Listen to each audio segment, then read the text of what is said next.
So thank you for waking up so early on the Saturday morning. We're very, very grateful that you're all here. I wanted to personally thank the Unseen Fair to welcome us and to have organized this panel of discussion. We're really happy to be here. In terms of the format of the conversation, I will start by giving you a small introduction of 154 Contemporary African Art Fair, and then introduce the greatest panels I have, around the table. And we will try to jump straight into the conversation, into platforms in Africa, and obviously leave it open for you guys to get, your questions before the end of the discussion. I'm trying to get comfortable with this microphone. But basically what I wanted to start with is that for the people who don't know 154, it's a platform that is based in London and now in New York. The idea of 154 is really to celebrate artists coming from the African continent and its diaspora. It started and launched in 2013 at Somerset House in London. For the people who don't know Somerset House, it's a very iconic building of London, in the center of London. We have launched the fair in 2013 with 15 galleries coming from Europe, the US, but also the continent. The idea was really to do it strategically during Frieze, which is another contemporary art show in London, attracting 60,000 visitors every year, to give those artists an international platform and actually give them as much visibility as we could. 154 stands for, or is reference to, the 54 countries of the continent. The objective of 154 was always to try to showcase the multiplicity and the diversity of the continent. Obviously, we realized very fast that it was quite an impossible task, but instead of refuting the idea, we embraced it, and we embraced the fact that it's quite difficult to represent, but we try to do the best we can every year to show the most exciting artworks we can from the continent and the diaspora. We're very excited this year. We are welcoming 40 galleries in London in this coming October, from the 6th to the 9th of October. We have 18 galleries, new galleries participating. 16 are coming from the continent. We have over 135 artists that will participating at 154. And I have to say that it's probably our most ambitious, fair so far, not only based on the numbers of visitors we're expecting and the galleries that are participating, but also in terms of the special project. For the people who are not very familiar with the special project, it is a side of the fair that is really focused actually on young initiatives that are based on the continent, and it's all about collaboration with non-profit projects. And I have to say I'm quite excited this year because we will be welcoming at 154 almost 10, I think not almost, there's 10 special projects. One that I'm very proud of and is very dear to my heart is the first UK solo show of Malik Sidibé. For the people who don't know who was Malik Sidibé, he's like one of the most famous Malian photographer on the continent, who has obviously influenced generations of photographers on the continent and outside the continent. The project is called The Eye of Modern Mali, but it is pictures of the 60s and 70s of the photographer. What is very exciting about the project is that it's a really collaboration between the art center where we do the fair, one of our gallery, Mania A, and 154. It starts with the fair, but it will be in London for 3 months at Somerset House. So it's quite exciting that the London audience will be able to experience, even after the fair, the solo show. We have an amazing installation of Zach Ove in the middle of the courtyard called sorry, I have a little blank. The Mask of Blackness, which was inspired actually by the history of Somerset House. So that's one of the exciting things we have planned. We have also one amazing piece of Ibrahim El Salehi that will be shown, who belongs to a private collection called the Arab Spring Notebook, which is quite a rare piece that is part of a private collection, and it's the first time it will be exhibited after the Fair of Istanbul. And I will just suggest you to come because there's so many more things to see. I don't want to waste too much time on listing them all. The fair is also, for the past 3 years, has been accompanied by a forum, which is 4 days, 4 days of discussions and talks, and it's an educational program that takes place every year. This year, the forum explores the how we call it, I guess the spillage and the interstice of the African contemporary African art with the photography, fashion, architecture, design. So there's quite an interesting list of panelists that I think will be very exciting to listen to. And what I wanted to finish with is that, to give you a bit of a context, when we started 154, the impetus of the fair itself was really to kind of, push and in a way, balance the integration of those artists from the continent and from the African diaspora into international exhibitions, but institutions, and give them as much, visibility as possible. And I have to say, in 2013, the landscape of what was happening internationally for contemporary African artists or artists from this diaspora was very different. There was not much, to tell you the truth, outside the continent. The reason I started it is that I would go on the continent for different professional reasons in my previous career, and I was getting extremely excited about the artists and the local art scenes. But as soon as I would come back to Europe or to the US, there was very little trace or evidence of what I was seeing. And I have to say that since then, we've seen so many different things, popping up. We have an African 154 African and African diaspora newsletter that select, that we curate personally with events that are happening around the world on contemporary African art and African diasporan art. And I have to say that every month we're talking about 50, 60 exhibitions around the world taking place between the galleries and the institution. So it's a much different landscape and a very encouraging landscape that we have in 2016. So the only thing I want to say before we jump into presenting the speakers is that we had the chance to have, in the 3 years we've started, amazing press. We doubled the type of visitors, triple even. We started with 6,000 visitors. We now have 15,000 visitors coming to visit the fair every year. So in many ways, it's quite a success story in terms of I guess the attention we're getting for the African artists from the continent and from its diaspora. So I'm going to go and introduce as well as I can, my fantastic panel around me. I will start with Mark. Mark is an executive director and chief curator of the Zeitz Museum Contemporary African Art Africa, or Zeitz MOCAA, at the V&A waterfront in Cape Town in South Africa. It's one of the most expected museums on the continent so far. We only can't wait to open in 2017. You also chair the Art in Public Places Committee, and you're the curator of the Art in Public Places of the V&A waterfront in Cape Town as well. You have been the curator of the Zeitz collection and the cultural specialist of the Zeitz Foundation in Kenya. You are a visiting professor of the New World School of Arts, University of Florida. You're an international advisory council and adjunct curator of the Lomier, if I pronounce it right, Sculpture Park in St. Louis, USA. You're obviously a recognized architect of your own right. You've been writing so many monographies, I think, and critics and reviews that more than I can say here, but we don't talk much of that aspect of your work, but we would love to see one of your exhibitions one time. And you obviously, in your past position, you were the program director of the Puma Vision. You're the chief curator of Puma Creative from 2009 to 2013.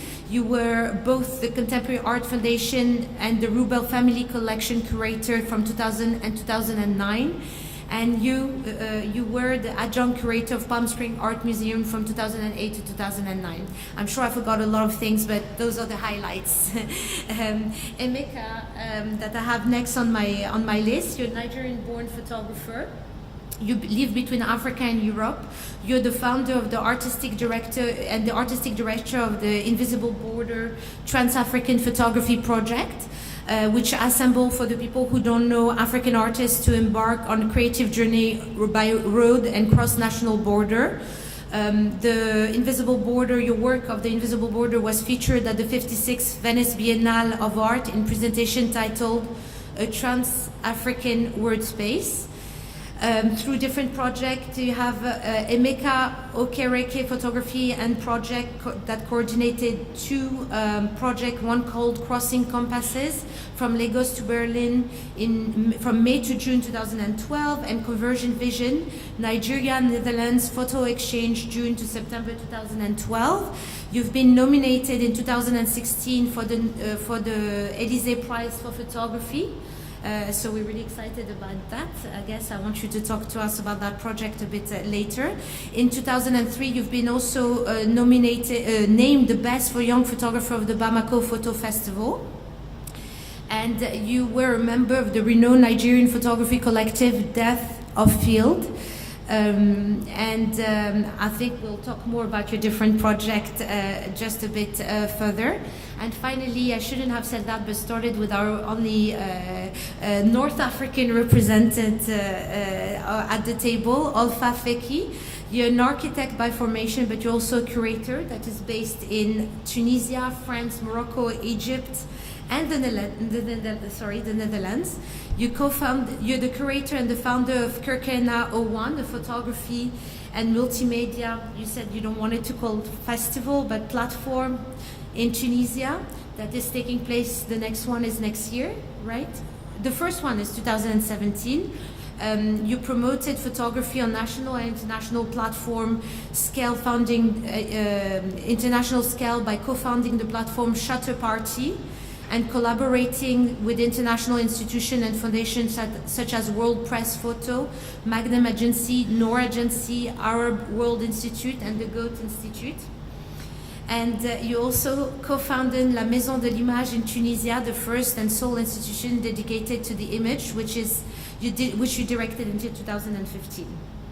Maybe I have something else. Yes. In 2015, you also moved to Egypt to direct the Off Biennale of the Contemporary Art, Something Else, with Simon Jamy. You were the main curator of that edition. You also did a different curatorial work. You produced different documentary and photo essay and served on a jury of different photography panels. Okay, I think I did the most I could with the little time I have. And finally, Azu, you're the founding director of the African Artists Foundation, a non-profit organization based in Lagos. You're the founding director of Lagos Photo Festival, the annual photo festival in Lagos, taking place this year, like very soon. You're the curator and publisher of Art Base Africa, an online journal that focuses on contemporary African art and diaspora, founded in 2008. You're a collector and you advise collectors as well. This is a question that I was very intrigued in how this, how that gets, initiated, and how you different that part from, your own work. I'll talk about it a bit later. You've been nominated as a curator for the Prix Découverte Rencontre d'Art 2014, Photo Quai 2015, and Photo Luxe Festival 2015. Sorry, and I don't know why I spoke in French right now. 2015, I switched naturally in French.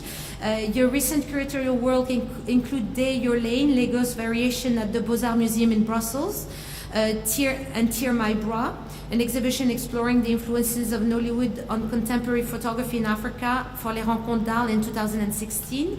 You obviously curated, as I said, several private collections, and you're the juror of the Dutch Doc and the Pop Cap Photography Award, the World Press Photo, Prisma Photography Award in 2015, and Greenpeace Photo Award in 2016. So you all have very nicely shared with me a couple of photography for the audience, and I think that what I would like to have them do is maybe start with Olfa and maybe speak about the different project you worked on and maybe the current project you're working on. I don't know if your microphone works. No. Can we do something about her microphone, Alpha? Or should I share? Closer. You have to go closer. Yeah? Yeah, you can hear me now? Yeah. So really, like, it's really trying to understand the motivation and the type of audience you know. For the new project, Exactly. #Kirkena01. The project started 8 months ago, and it's planned for next year, by the end of September 2017. And the reasons why we did that, because there is a lack of structure in North Africa, especially for the photography field. So we don't have enough institutions or platform to promote the emerging artists and even the famous and renowned artists. The reason why I don't want to call it a festival, because we don't want it to be a festival. We want it to be a platform. We want to have experts, panels, workshops, projects, and all the exhibitions. So there's going to be 10 curators. 4 main curators who will mentor 4 young curators, because for me it's very important to have emerging curators, which is something that I couldn't find easily for the festival, and 2 curators for the off. The image is for the off Biennale of Cairo, which is not an off Biennale, it's the main Biennale, because we decided to call it off for political reasons, because the Biennale stopped for the past 6 years after the revolution, so we couldn't, it was taken by a private group to make the Biennale happen again. So we couldn't name it Biennale of Cairo, so we decided to put off Biennale of Cairo something else. I think it was, I started Kirkena01 because of the Biennale of Cairo. We had exactly 118 artists, 9 curators, and it happened last year in November. And I think the diversity that I saw and the many events that we did during that Biennale pushed me to go back to Tunisia and to try to do something there. First of all, because of the connection between not only North Africa and the rest of the continent, but between North African countries as well. So one of the main purpose of the festival is to connect the North African countries and the North Africa to the rest of the continent. So we tried to engage a lot of curators from all around the world that worked or not on Africa, especially to make them discover the scene. So it's very open to curators to create projects, not exhibitions, so they can create even imagine panels, workshops, installations, because it's not going to be only about photography, it's multimedia installation, visual art in general. And what else?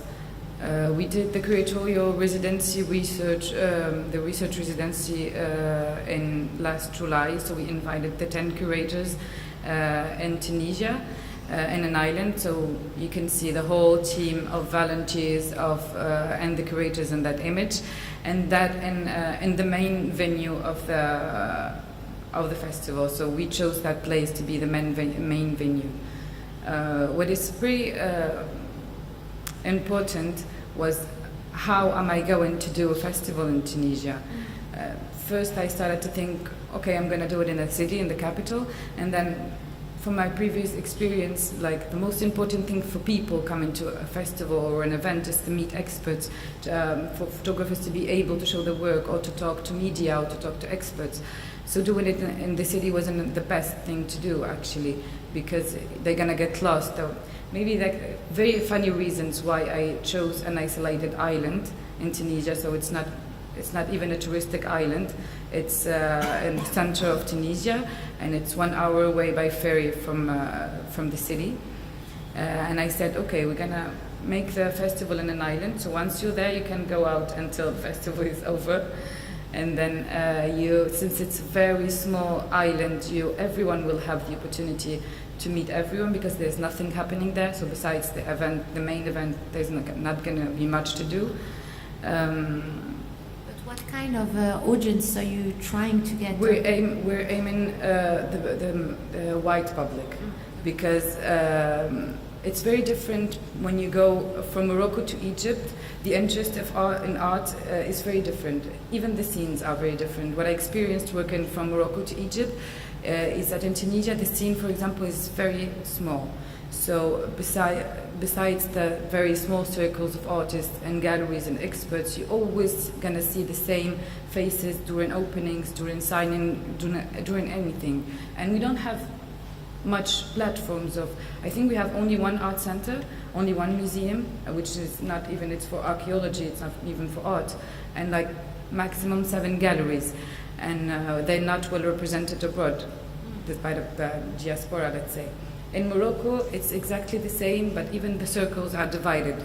So if you're not an artist or you're not in the art scene, you're not going to be even able to hear about these openings or the exhibitions or the events, which is pretty different in Egypt, for example. There's a huge scene, a blooming scene there. It's very amazing, and the public is like very open to anything. So it was the only, I think, country in North Africa where I saw a very wide public during art events.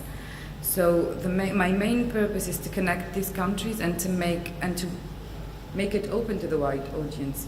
We don't have students besides in non-artistic university are not interested in the art events.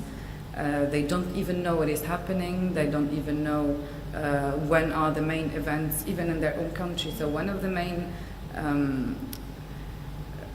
aims to the purpose of this festival, let's say, is to engage universities, students, normal people, and then to open more doors to the local scene.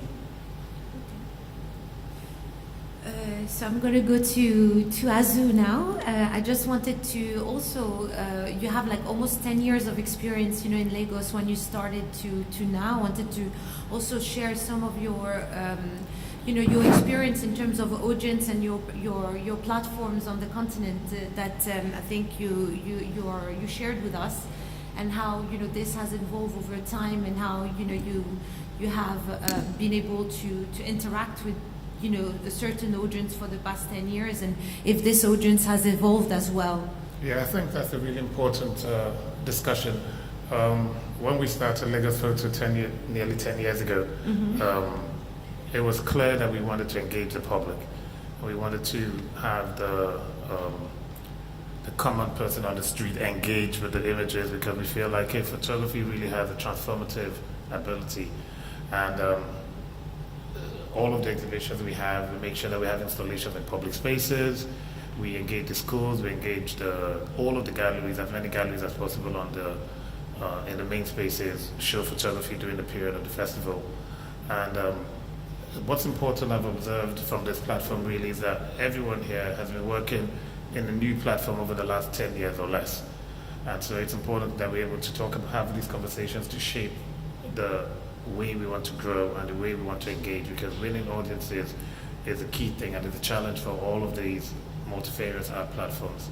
So engaging the public spaces, engaging those who have very little encouragement, because a lot of society, especially in Lagos or in Nigeria, is very social class driven. And even if you give an invitation to the average person on the street to go to an exhibition in a gallery, they wouldn't feel confident to go in there, even with an invite. And so we were very clear about that from inception, that we wanted to engage the streets, to engage the people who normally wouldn't go into a gallery to see photography or to share the stories that we're interested in. So are you very specific in the site you choose for the festival, for example, so they're in the middle of very popular areas of the town to make sure that... Absolutely. We're very strategic about it. We work with students in universities and secondary schools as well. You might see some of those images. All of the galleries, as I said, the busiest areas in the city, there's a lot of traffic jam in Lagos, so we take advantage of that to make the public space a gallery. So you're forced to slow down or to observe. But also what I think is important and unique and distinct with the festival is that we truly believe that where you're from is not that important. It's the work that you produce, it's the sensibility of the work, and it's the meaning behind it. So we want to have, when we show photography and when we show bodies of work, we have Vivian Sasson next to, say, Emeka, or next to a Nigerian photographer. So it's really about where you're from, where your work is from, the sensibility behind it. Because a lot of platforms in Africa, I think, do not encourage growth by being very closed in. And it does not help the photographer, it does not help the discourse, it does not help the message behind the work or even the artist. So That is a unique thing that we try to encourage and highlight. And consistent dialogue between the work and the spaces. And what kind of application do you receive? Are they Nigerian focused? Are they open to, Africa, or is it open internationally? Open internationally, but it's very curated. We do receive applications, but the festival is mostly curated. You choose. Yeah, we work with a theme. We sculpt the selection based on the theme, and we really believe that each year we try to gauge the temperature of the contemporary art world, especially as photography can illuminate all of these practices, and then we hope that the work that we select can move the discourse forward, work that really pushes the boundary of photography. Okay, it's very interesting. And those are some pictures of the photo festival itself? Yes, indeed. Indoor spaces, that's in the primary space in Lagos Island, in Victoria Island. Sometimes we do have guest curators coming to work with us. Other times it's curated in-house. But all of the spaces outside of the main space also promotes and showcases work that is sculpted to communicate to that space. So we have like Makoko, for example, which is a famous floating community, and with consistent challenges for that community. So we have work and installations that are shown in that are produced for that specific location to allow the kids and the public and the community to really engage and understand the work. So we really try to be strategic in the way we create the installation across the city.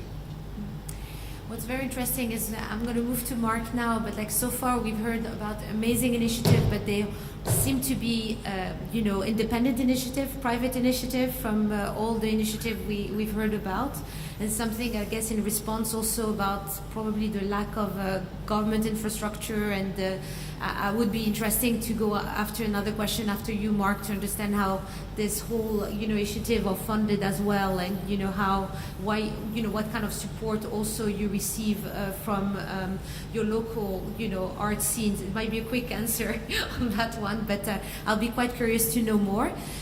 Mark, in your position is like we're building a museum from scratch, right? So it is quite interesting because I think in terms of understanding how that is happening, I don't think we have a case that on the continent that can really that you could actually be exactly the most informative person today on such an initiative where it's a private. And I know we had this comment before, private versus public, but private in a sense that it's a private initiative rather than a government initiative in South Africa. Can you tell us more about this magnificent project that we're all waiting for? Well, I think that all projects begin in some private way. 25 years ago, I left my country because I became increasingly frustrated that everything that was made in my continent, I had to see somewhere else. And I made a pact with myself that I wanted to do something about that. Who knows that a young man of 25 years old will ever actually get to see his dream come true. So a very private kind of dream of a child has become a very public outcome. Over the 25 years that I've spent developing my career, I've strategically just kind of figured out where I need to work, which relationships I need to make, which skills I need to develop to make this come true. And in that 25 years, I got to consult and to know some of the greatest curators from our continent, the Ockwys and Simons and Thelmas and Trevor Schoenmakers and whatever, and learned from their experience. Obviously, when one starts working on a project of this scale, all of that information that you've learned becomes relevant but also irrelevant. Because the thing that I realized very quickly was that so much of the history and narrative of my continent has been written by people not from my continent, if that makes any sense. And so the real motivation behind this institution was to create a platform which was big enough so that multiple voices can come in and write different viewpoints. As you know, our continent is a very contested territory who owns what, who has the right to speak for who has the right to choose. You know, there's so many layers of ownership, the right to own, the right not to speak, and so I had to make decisions based on how do I counterbalance a kind of a silencing of too many voices, let's say.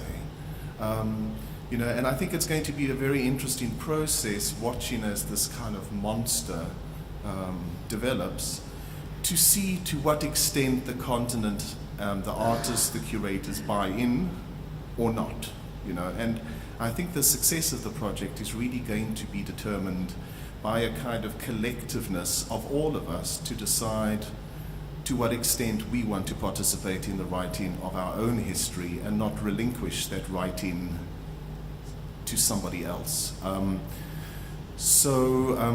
The images, the first two images we looked at were just images. Before we've opened, we wanted to introduce some of the collection before the museum opens in 2017.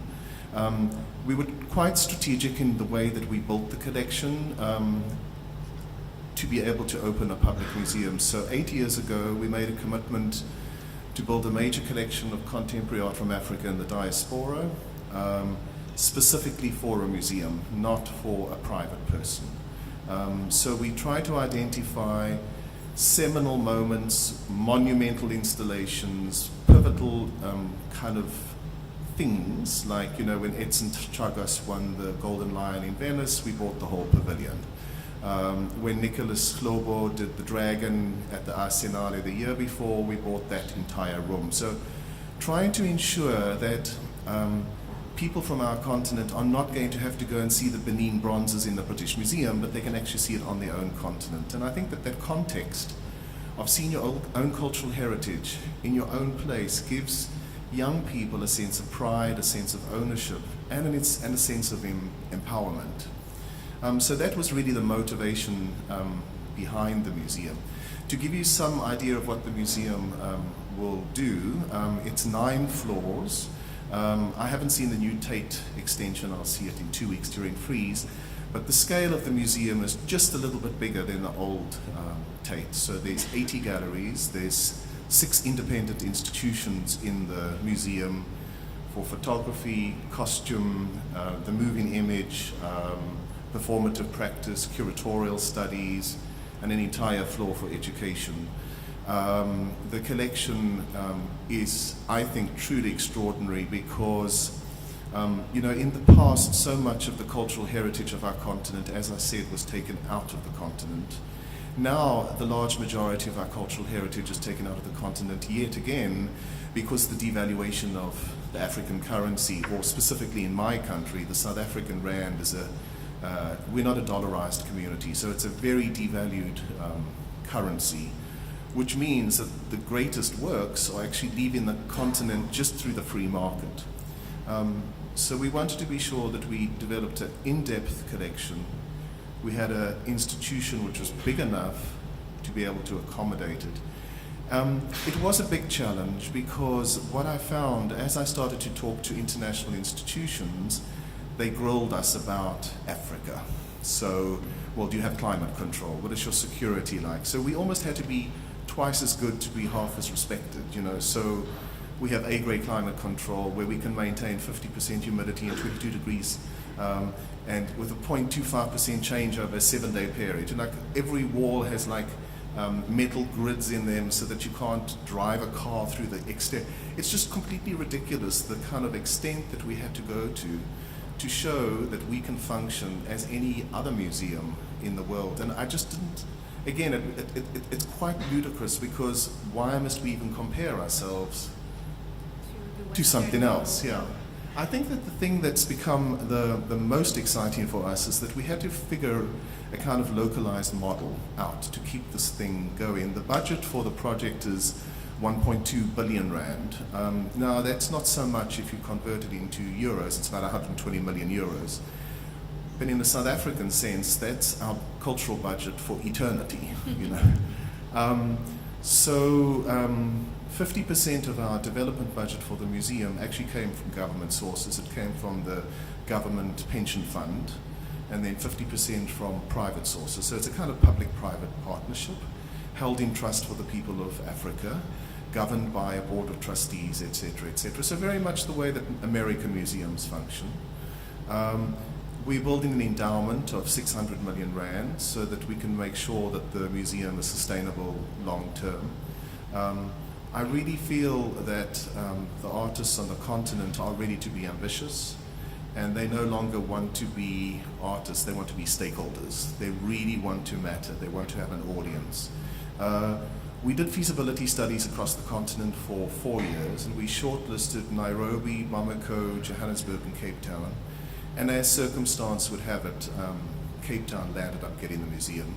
I think that the local community really wanted it to happen, so they came forward. Businesses, government, the local city, everybody. It was just extraordinary, the level of support. And then, of course, the international community as well. We're situated in a very touristy area called the V&A Waterfront. They have 25.5 million visitors a year, which means that in fact we have almost a ready-made audience. We estimate about 1.2 million visitors who will actually see the exhibitions. And I think it was pivotal for us to say that we felt very strongly that we wanted to build a museum where there would be a multiplicity of voices, that we would guarantee the heritage of Africa would stay in Africa, that the narrative of that heritage would not necessarily be written only by those of us from Africa, but at least we'd participate in the writing of our own history, and that we would have to make a really strong commitment to a public engagement. In my country, because the inheritance of apartheid, the majority of our population had no access to cultural facilities. So this is really, again, a gesture to say we have to guarantee that access to cultural heritage is actually your right. It's the way that you represent yourself, the way that you narrate your value system to the outside world. This is an exterior shot of the museum. It's an old grain silo.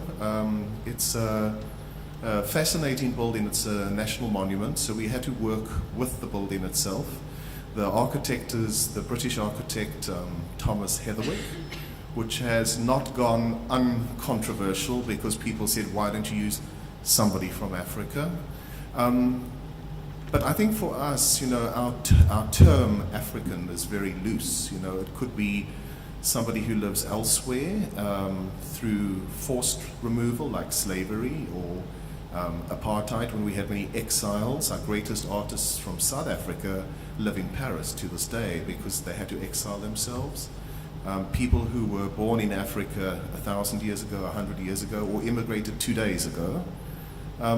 So we keep in a very kind of loose attitude of what it is. And I think in the end, what we've discovered is that the museum really is going to focus on Africa and its influences. How does it kind of engage with a global community, but from written and curated and narrated by an African core group of artists and intellectuals. We open in September 2017, next year. Everyone is invited. We hope to see you there. And we're kind of excited, yeah. So. Thank you, Mark. I want to go to Emeka, which is quite exciting in terms of the type of project you've been on. You've been always, I don't know which picture you'll be showing, but if it's Invisible Border, you seem to have focus on borders. And I wanted to check with you what kind of audience, you were aiming to, and to explain a bit more of the project for the people in the room who have not had a chance to know a lot about it. Thank you. Invisible Borders was founded in 2009, and it's a platform that encourages reflections and conversations around the implications of borders within the continent, but also in the diaspora, and to look at the relationship between ethnic groups, countries, vis-a-vis the imposed cartography, which began, of course, with the Scramble for Africa in 1885. Also, it's a platform within which we explore this idea of Trans-Africanism. And by that we mean an Africa that is in constant state of flux, moving, that is complex. The prefix trans connotes a going beyond, transcending, constant motion. Rather than it being chaos or disorganization, it is actually something that we embrace, because this chaos and disorganization is how the West has always seen Africa for a long time. But for us, we embrace it, we tap into that energy, we harness it, and we create new forms. So these are the concepts that foregrounds the project, and we explore this concept, or we make it tangible through using images and imagery. So the format of the project since 2009 has been assembling African artists, photographers, writers, filmmakers to make road trips, always starting from Lagos to other African countries. Since 2009, there's been 6 editions of the road trip. And so what happens during the road trip is that we work together, we travel together in the same vehicle, in the same van, we cross these borders, and in the process we make all these useful encounters, we create works in the process, and also show while we are at it. We also use the social media a lot while we're on the journey. So that's basically it. So for my own curiosity here, in terms of destination and where you cross, like, is it prepared in advance and you know where you're landing when you get to a country, or the visa prepared, how that does work? Because I know it's one of the most complicated things to travel across Africa by car. Well, of course, we encounter a lot of bottlenecks at the borders. Sometimes with the visas, of course. For example, when we traveled from Lagos to Sarajevo in 2014, and that was pretty much our most ambitious road trip, 4.5 months on the road. We had a lot of issues getting into Morocco, and this was because we made the mistake, a very naive mistake of including Western Sahara in our itinerary. And so when we applied for the Moroccan visa, they said that there's no Western Sahara. It's Morocco, and we didn't know that because we looked at Google Map and Google said there's Western Sahara.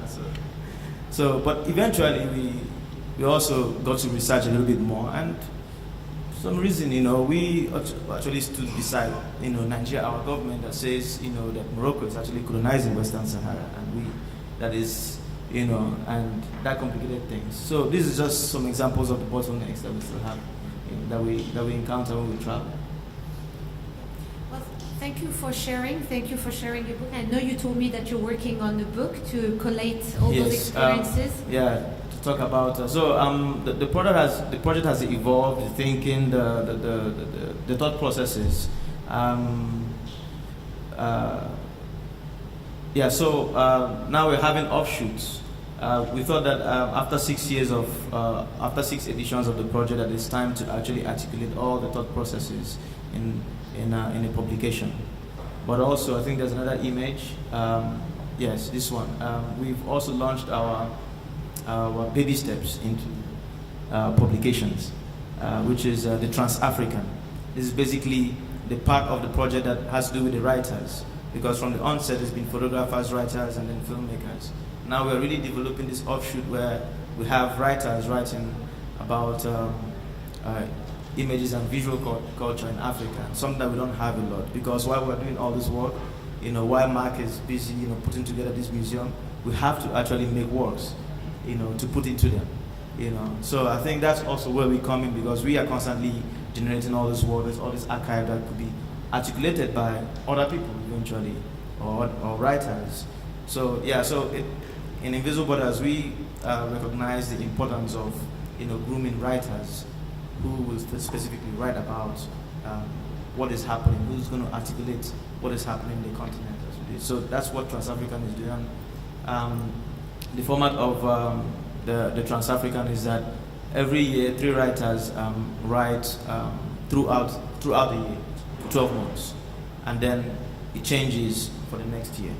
And then, of course, hopefully we'll publish. It's online right now. It's just online, an online publication. But at the end of the year, we hope to publish like a collection of the essays of the 3 writers, and then we'll move on to the next year.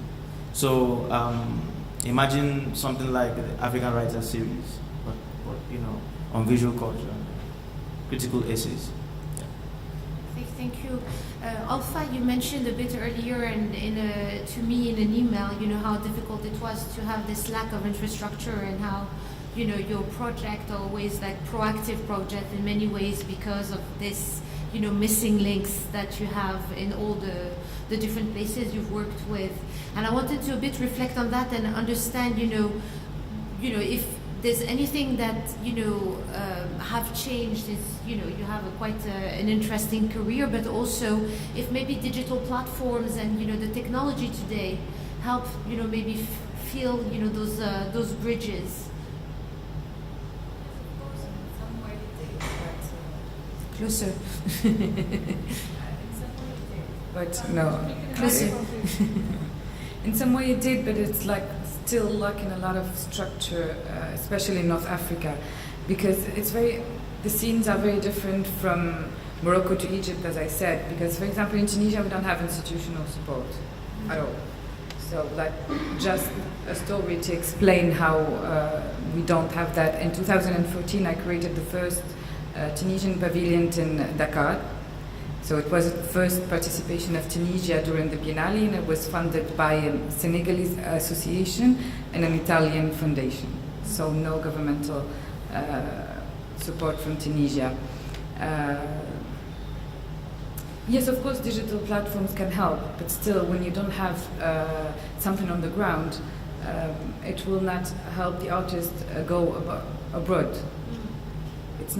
It doesn't mean that they need to specifically go somewhere else to show their work, but then still, if they, even in their local countries, they don't have a space, they don't have somewhere to show their work, it doesn't help. And this is, I think, a question, and I've just been given a sign that we have 3 minutes, so let's maybe end on this question, and maybe have a round of trying to think about this for the last question. Is that we mentioned when we had a small discussion before that it is important, and you mentioned in Mark that it's quite important that we write our story, that we are here to make a difference, obviously, with the different platforms that we've created. But what can we really do to make that story something more, I wouldn't say, I wouldn't want to use the wrong word, but to develop, where we are today, to make different changes, to impact, the development of, from government infrastructure to even funding to challenges. And I know that, we all think, we made immensely progress. That we are definitely in a better place, in I think most of our experiences. But what maybe you would suggest, if we can take one action, that we can all do to basically move things on the ground, to maybe suggest, even if we had a proposal to make to the local government of each of our own country, in terms of doing something more positive for the art scene, and what we have in each of our different countries, with their own variables, with the challenges we each face. Mark, maybe we'll start with you. I know you and I don't agree with this, but I think one of the reasons why the world is so interested in Africa right now, African visual practice, is because of the innovative solutions that our curators and artists find to make this happen, despite resources or lack of resources and lack of infrastructure. We, under the spotlight now, a lot of people are very interested in what's happening in Africa. From my experience, though, the art world is very linked to trends, or what's fashionable, what's not fashionable. And people are saying, well, now we're part of the kind of international language. I'm not sure about that. I think it can move very quickly elsewhere. And so for me, and my imperative is to make sure that I make one thing that has legacy when this attention moves elsewhere. so the innovative practice that we see our artists doing still has a platform which is of a really high standard, which is well funded. So for me, it's all about sustainability in the end, kind of a cultural sustainability. We've made a purposeful kind of act not to become government dependent, because I don't want to rely on something that can be taken away. I want us to become independent, self-sustaining, and remove ourselves from any influences that can actually censor, manipulate, quiet, and whatever. And so I would say that each of us that are in administrative, curatorial, directorial, whatever role we play in this, is that we must work towards legacies that will last after this focus moves elsewhere. How about you, Azu? Thank you. I'll suggest two things actually. The first thing would be to really encourage the sort of collaboration to make Africa a destination. So rather than the sort of trend where we all tend to come to Amsterdam, London, New York, and the rest of it, we need to be, most visible in Dakar, Lagos, Morocco, Cape Town. We need to really make African cities a destination, because that is really the significant change that can drive the quality and the creativity that we are all very proud of. The second thing I would suggest would be we should really lose the sort of insecurity that we have about where we are in our current situation. So we shouldn't worry too much about the march to the Tate or MoMA or any of these sort of institutions that we all look up to. I think we have a wonderful, thriving, active, and vibrant, innovative curatorial and artistic practice going on the continent, but we shouldn't be so defensive about it. We should accept criticism and we should work at improving. And I think these two things are the most significant aspects that I'd like to see change and evolve. And all found in 1 minute, because they're making really difficult signs right now. So we go to Emeka, we can go on and on about the lack of structure, the means, resources in African countries, but I really believe it's not about means. We can actually, if you have the will to do something, you can do it. And I think I agree with Azu, we have to focus on the African countries, how to create the connections, first of all, between the African countries before going beyond Africa. And like for example, we're here in a fair, artistic fair, and I did a tour, and there's no North African galleries. There's almost no African galleries, no African artists represented in here, almost. So were they invited or maybe not, or they decided not to participate? You never know. Yeah. I'm not. It's not about fair. It's just it comes the from the galleries representation as well. Completely. Emeka, the final word. I think I agree with them. They've said it all, but in the context of Nigeria, really, where I come from, I would say that we are waiting for our leaders. All these 1960 leaders to all die. So that we can have a fresh start, and because we know there are lots of young leaders who are out there who to support the arts, but of course those ones who are still ruling the country are still. So we're waiting for them to just pass on. I'm going to thank my panelists and just make a sign. Do we have time for Q&A or no? Okay, sorry guys. I didn't manage the time very well, but I didn't have a watch on me. But thank you for attending. Thank you, panelists, for being here today. And we didn't cover much of what we wanted to cover, but 1 hour is very too short. But thank you.